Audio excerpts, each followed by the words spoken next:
sessão, logo mais à noite, nós teremos aprovado um requerimento para a abertura de uma CPI, uma comissão parlamentar de inquérito, que será aberta aqui na Câmara Municipal de Sorriso para investigar esta situação das gravações realizadas e divulgadas na imprensa. Então, não posso fazer nenhum juízo, sei que vocês poderiam estar perguntando algo, mas eu não quero me antecipar aos fatos e vamos esperar que as investigações falem por si só o andamento de todo esse processo.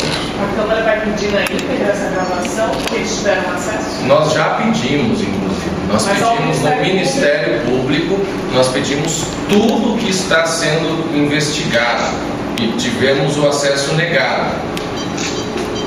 A imprensa teve mais sorte que nós, eu não sei de que maneira teve acesso a essas gravações e está divulgando, né? Nós sabemos que são trechos, porque me parece que tem mais gravações, mas o que nós temos é isso e é com isso que nós vamos trabalhar a priori. A base seria o vídeo no YouTube, publicado. Por enquanto, a base da abertura, sim. Agora, o transcorrer da investigação, só a gente sabe como começa uma CPI, como ela termina, nós não podemos prever, uma vez que as pessoas envolvidas deverão ser ouvidas e se chegará num relatório final. A Câmara pode fazer esse pedido a quem gravou, quem fez essas gravações?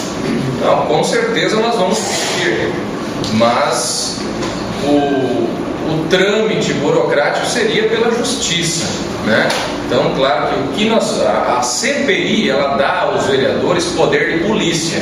Então, nós poderemos solicitar documentos ou fatos da Prefeitura Municipal, da Câmara Municipal, dos órgãos e instituições diversas. Então, por isso, nós resolvemos abrir essa CPI, né? Estou anunciando antes até dela ser aprovada, que deverá ser aprovada hoje à noite, a mesa diretora receberá, mas por ter então poder de polícia e poder investigar e trazer à tona à sociedade alguma resposta que ela esteja esperando. Como eu disse desde o princípio, a Câmara Municipal, nós enquanto presidente e a mesa diretora, com certeza não aceita nenhum tipo de ato de corrupção ou fato dessa natureza. Por isso é necessário que investiguemos.